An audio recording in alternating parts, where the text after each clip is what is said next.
Let's talk about this big story. The Who, big year for the Who. We were talking about this. We were speculating about the Who, what their plans would be for 2019. We had that early piece that Roger Daltrey did, and then it has, fallen into place quickly here that we're getting a new album from the Who, that we're getting a new tour from the Who, and it's all pretty exciting. And now we have some details and a new show that was just announced. They're going to be playing Wembley Stadium, which is massive and very, very cool. Saturday, July 6th, Kaiser Chiefs opening. How about this for a special guest? Eddie Vedder. Eddie Vedder, who you know is just a massive Who fan, covered the Who a whole bunch with Pearl Jam, always sounds amazing. Sort of is that, that quintessential grew up on Roger Daltrey voice.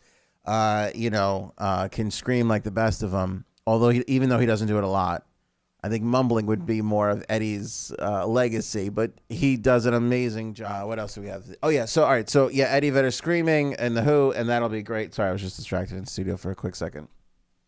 I know a lot of you can't travel to Wembley Stadium, but again, as we continue to obsess about Woodstock 50, the good news is.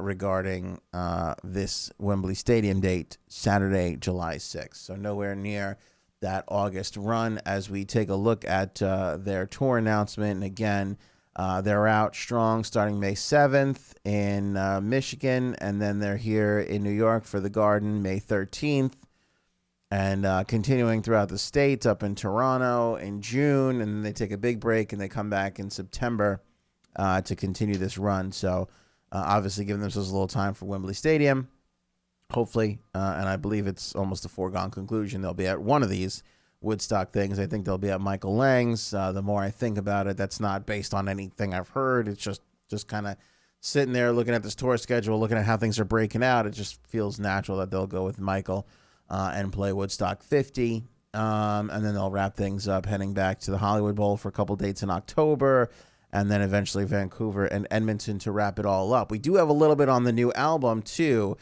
because Pete Townsend sat down with Billboard magazine and gave us a little bit of insight of what's going to go into this new record. And here's what we have here. Townsend says, and I quote, that the tunes are completely new, while some tunes are rescued from ancient history. Pete describes the material as a mixture of stuff. Some of the songs which cater for the part of the Who audience that have a preconception about what is a Who track, but are also willing to take some chances. He says that there are some spoken word segments which are featured and in some new tunes, and among the tracks are a sea of chanty and songs about homelessness, an old girlfriend, and the Syrian refugee crisis.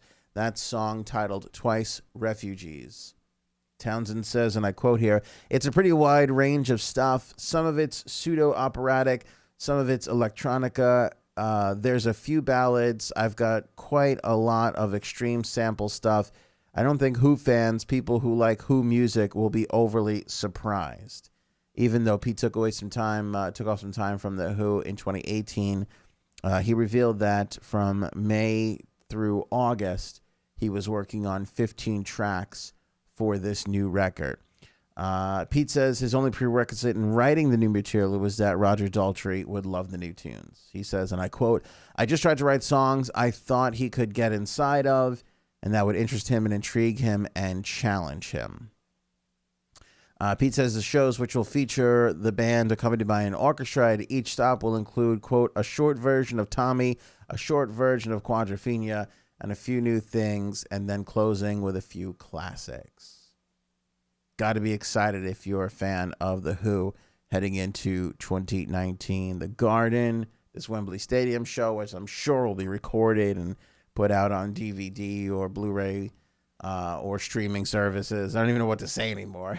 It'll be released in some way, shape, or form. I'm sure both in audio and video form. Woodstock 50, this Hollywood Bowl show that I know is going to be a big deal. It's just, it's an exciting year for The Who. So you got a little preview there, what the new record is going to be like. As soon as we get a single or anything like that, we'll be sure to have it for you right here on The Morning Show with Anthony.